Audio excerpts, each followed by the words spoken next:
Extraordinary is an island like no other. Extraordinary is the Isle of Man. Book now. The Isle of Man, an island like no other. The strapline of the so-called extraordinary tourism campaign, which attempts to tempt visitors to our shores with the promise of beautiful beaches, outdoor pursuits aplenty, history, culture, and a warm Manx welcome. We are, the government agency Visit Isle of Man says, a place that caters to the culturally curious and adventure seekers alike. The British Isles' best-kept secret, an island like no other. But scratch beneath the glossy adverts, the beautifully created social media content and the straplines, and you'll also find a small island with a big problem.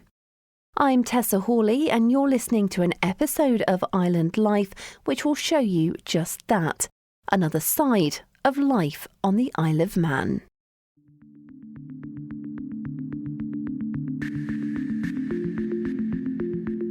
Being part of the common travel area enables unfettered access to our island, making us vulnerable to being exploited by organised crime groups who see the Isle of Man as a lucrative market for the sale of illicit drugs.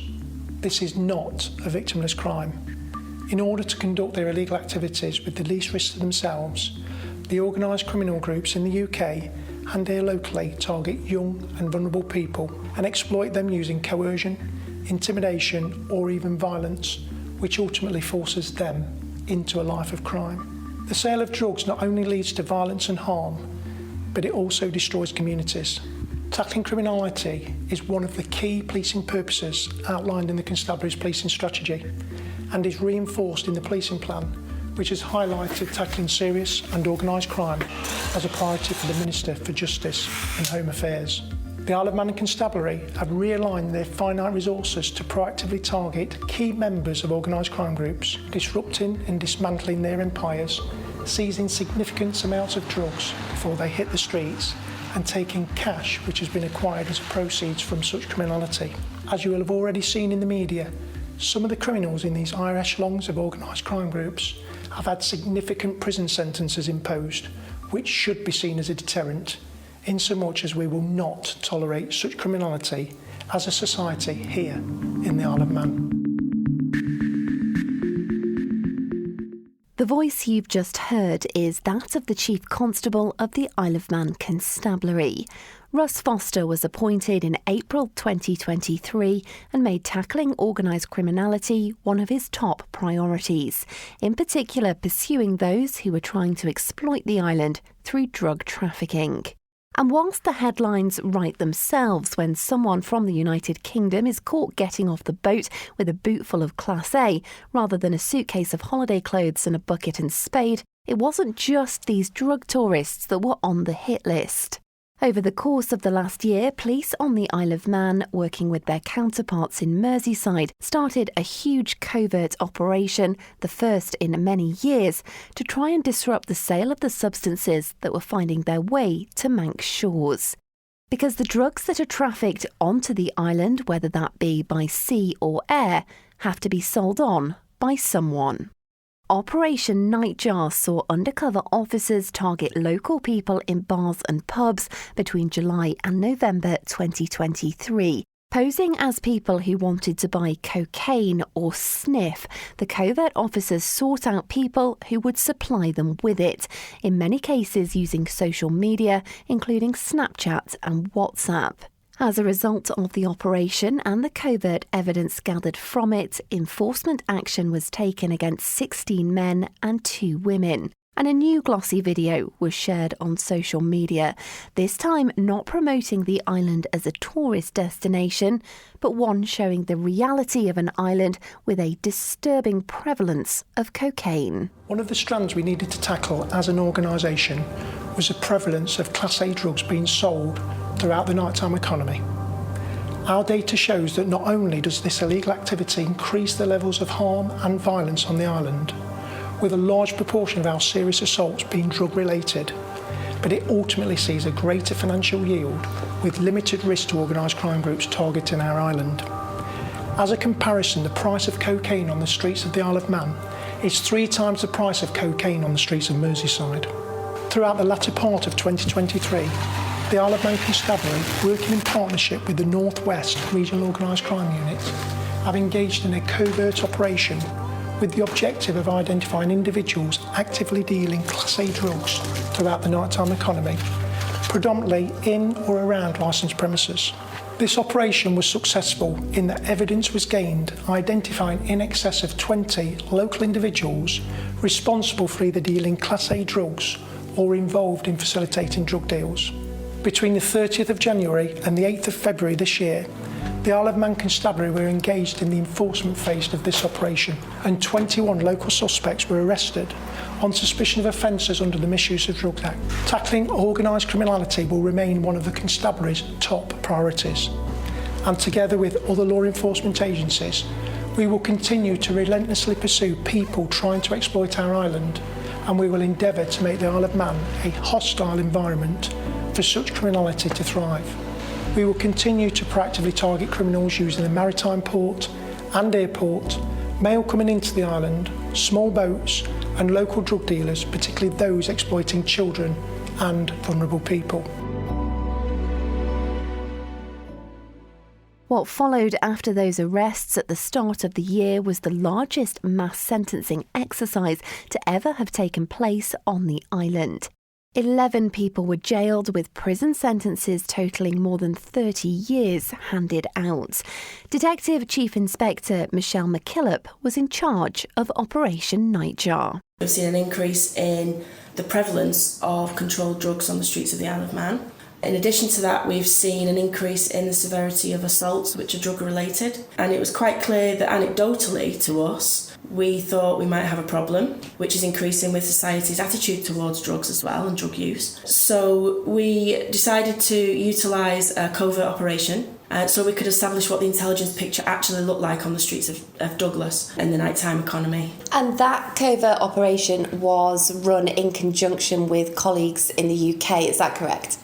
Yes, that's right. The North West Regional Organised Crime Unit, we're affiliated to them, if you like, albeit independent of the UK forces. They do help us and assist us with specialist skills and officers that can assist in various different types of investigation, one of which is undercover officers, because obviously on the Isle of Man we all know who police officers are, and it would be really difficult for them officers to continue to be police officers once they've been exposed once as an undercover officer. So this operation obviously specifically looked at cocaine. Once upon a time, cocaine was sort of seen as a drug that maybe the rich and famous did. I guess that really isn't the reality anymore. No, not at all.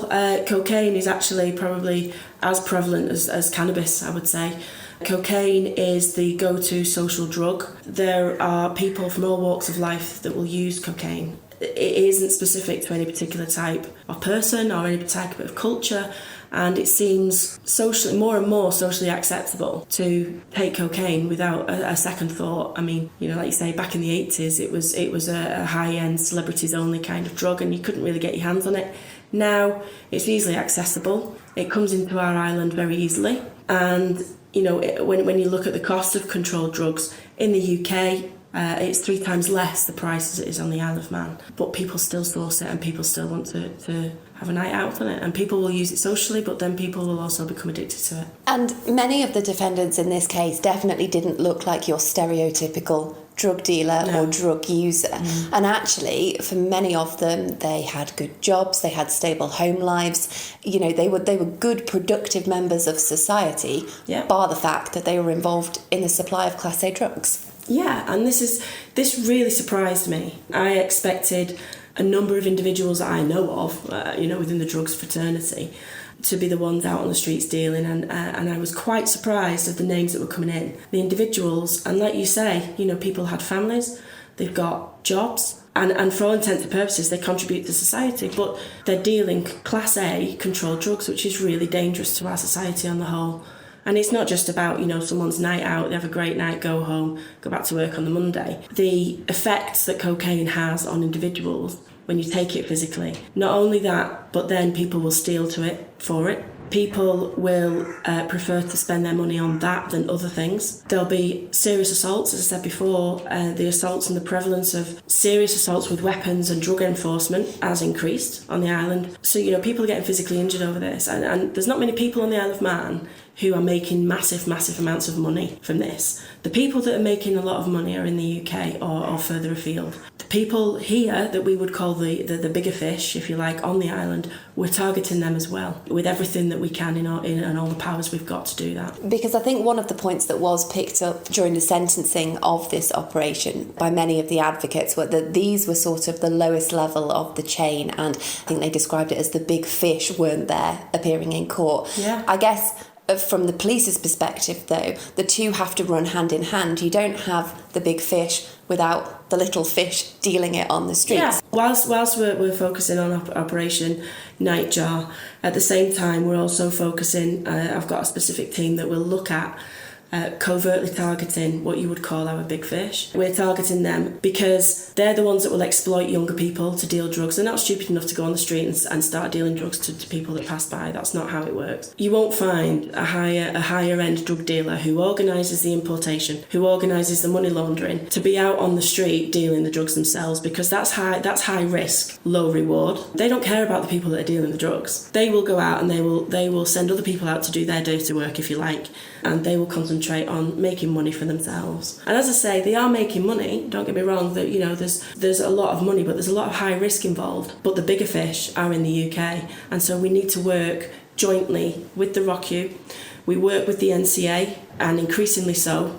We've got some really good working relationships with the police forces in the UK, and so we are jointly targeting a whole syndicate as opposed to just people that arrive on the Isle of Man. We're targeting the syndicates in the UK, and we're sharing evidence and we're sharing information so that we can target them and stop them bringing stuff to the Isle of Man. But as I say, it is so easy to bring drugs into the Isle of Man at the moment, and that's one of certainly the Chief Constable's focus is to try and make this island a hostile environment to deal drugs. And you said there about, this isn't just, breaking up deals as they happen on the street. The covert work that went into this saw undercover officers working in bars and actually approaching people and asking if they could get cocaine, if they could get sniff. And what seemed to come across through this sentencing process was how easily people would say, yeah, I can get you some. Yeah, I can get you some. Yeah, I can get you some. So it was very much sort of they asked and someone said yes and it was offered, which I guess goes back to that point of how prevalent it is. What would the constabulary say to any sort of element of whether these people were coerced at all? If it was the undercover officers actively asking for it, does that open up the question of coercion? Yeah, absolutely it does. And the officers are trained very highly in that, because obviously we can't entrap people. And had that been the case in any of these cases, we would have been under scrutiny, and obviously some questions would have been asked of our officers and certainly of me in court with regards to how we do that. But yeah, the officers are highly trained in avoiding that situation. We wouldn't entrap people. People are willingly offering to deal the drugs. Is there an element of looking at like an educational point here? Is there, do you think, more work that could be done in schools with like younger people, trying to sort of hammer home that importance of the impacts that offending like this could have on the rest of your life? Is that the police's role? Is that for government to do? How do you get the message across to people who are, teenagers who are sort of using social media so much? They're going to be seeing this, they're going to know people, they'll be out and about in the streets because that's what teenagers do. How do you get the message across to that part of society that actually, if you are caught with Class A drugs, and especially if you are caught dealing Class A drugs, it's really going to mess up the rest of your life? I think it's down to society. I think it's down to all of us. It's down to parents, it's down to the education system, and working with the police. But I think every agency, the Department of Health and Social Care, Manx Care, Drug and Alcohol Team, Motivate, there are so many partners out there and services that can educate people, and I do think that we do need to push that. But it seems that we do push it, and whether we're heard or not, is up to the individuals, isn't it? But all we can do is keep doing our best to try and keep the Isle of Man safe. You know, whether there's an element of society that appreciate that or not is another matter. But I think in the main, people of the Isle of Man don't want to be living amongst druggies and drug dealers and, you know, violent crime. So we need to do everything we can, everybody who's in a position of responsibility, to make sure we keep the island safe. Sentencing Deemster Graham Cook said Operation Nightjar and the subsequent sentences he handed down should be a deterrent to future street dealers on the Isle of Man. But the million-dollar question is, will it? The people who were sentenced here, as you've heard, in the most part, were productive members of society. Many, who've now found their life on a different track to perhaps how they expected, have sought help from the charity Motivate. I'm Thea Turk and I'm Chief Executive Officer at Motivate. My name's Jason McKee. I'm a trainee support worker. I'm Mark Cromwell. I'm one of the accredited addictions professionals at Motivate. It's one of the most prevalent drugs that we see here in our drug service, the drug branch service that we have at Motivate, which is called Drug Aware. We could argue that it has become normalised in popular culture. You know, it's a party drug. A lot of people now will use it. There's a lot of local anecdotal evidence as well that it is a popular drug of choice. So, yeah, unfortunately, there is a market for it, you know, and people don't start out with it being a problem. It starts out with people wanting to use it recreationally and have some fun, but it can become a problem because, like any drug, it's addictive, and it really does work on those neural pathways in the reward centre of your brain and increases your dopamine. And once you start using a drug like that, it becomes quite moreish, and you want to do it again and repeat the experience again and again. You know, I do find people, you know, coming in and it just seems a normal thing. Sort of goes hand in hand with a night out, and people have a drink, judgment's impaired, and you know, it sounds a good idea to buy some cocaine and have some, and you know, it might just be a one-off for them. Often if a cocaine problem progresses, it can present a person with an awful lot of symptoms and problems. So they can have, if you ending up in A&E with like heart attack symptoms, that's quite a common theme with somebody that's overusing cocaine. They can also find that the septum of the nose is damaged, and you know, that can cause problems in their vascular system as well. So it is a drug that can cause quite a range of problems. It also can cause quite a lot of brain cell death as well. So what starts out as fun can actually cause some very serious medical issues for a person. Quite often the people that get found out are the ones that are maybe selling drugs, you know, to people on the street, are at the end of it, if you like. They're at the more exposed end. You know, the Isle of Man has its own version of county lines, where you may start off with a drug problem, using drugs, which then becomes a problem, and then you have to fund that. What starts out as that little bit of fun, and then, you know, these people start to progress with it, and that need for that drug becomes greater, that they start to take significant risks. You know, we've mentioned the county lines. I have worked with young people who've got issues with substances and have been exposed to, you know, the county lines and what it's doing over here to kids, you know, taking those risks and getting into trouble with the law. And through those social media platforms now, there's no going out and getting it anymore. It can be dropped to your door like fast food can, you know. It's just as easy as ordering fast food these days. But yeah, social media has been prevalent in how it's become readily available, and also that, you know, in some cases it can be glorified, and that way it becomes more attractive to those more younger, impressionable people. I often see these young people that get caught up in this drug culture as victims. You know, they're vulnerable. It's not how they wanted their lives to turn out, you know, and I hope that society doesn't condemn them, and, you know, for what they've got caught up in, because it is often that they've been victims, they've been vulnerable, they've been exploited, they've been groomed, and they never thought that it would turn out that way. So we've seen people come through the door that, you know, Nightjar's impacted, whereby, you know, the consequences have been that they're losing their jobs, their core stability's, you know, being affected, and, you know, that has made them even more vulnerable. But thankfully we've got a great team in here that can work with these clients around that.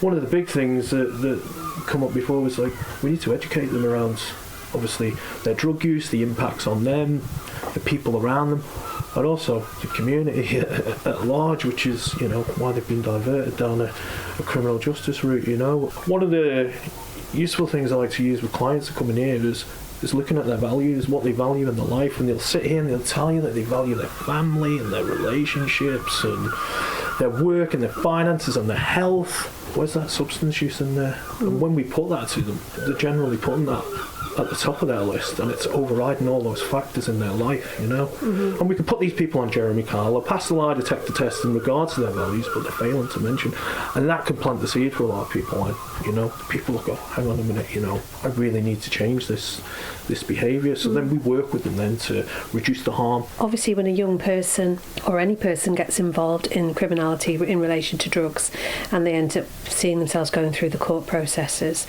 but behind that often there are family members, and for family members they can be absolutely devastated. They start to question themselves, they feel guilty, what did I do wrong, you know, and in a lot of cases they have done absolutely nothing wrong. It is to realise that, you know, drugs are here in society. You know, there are so many people that, you know, last year 18% of young people were using drugs.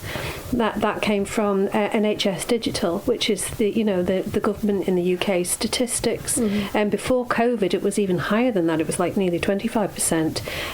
So COVID has affected it a bit, but, you know, parents, people, family members mustn't blame themselves. You know, it is unusual for children not to be exposed to the drug culture, and sadly for some they just get too involved in it. But I want people to realise that we have support here for families as well, that we can offer one-to-one support just as we do for people who have the issues. We understand, you know, and we're here to support families through these processes as well. Most people that come to us are here because they're ready to change. They're self-referrals. That's our biggest referral rate. You know, every year last year we had 5,500 attendances at Motivate altogether. So small community, small island, big problem. So we want people to realise that this is a common issue. This is just as common as even probably more common than mental health problems. So we want people to realise that we don't judge here.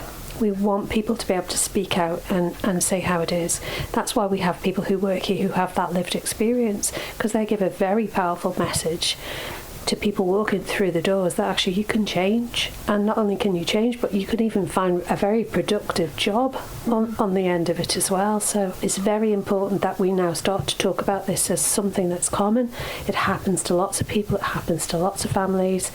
And if we're ever going to achieve, you know, less people getting caught up in the trap of dependency, then we have to be able to talk about it as a community and not judge people and not label people for, you know, succumbing to, you know, what is actually a very addictive drug in lots of cases. Alcohol, cocaine, cannabis, tobacco, they're all up there, you know, in terms of once you try them, they're very moreish. You want some more.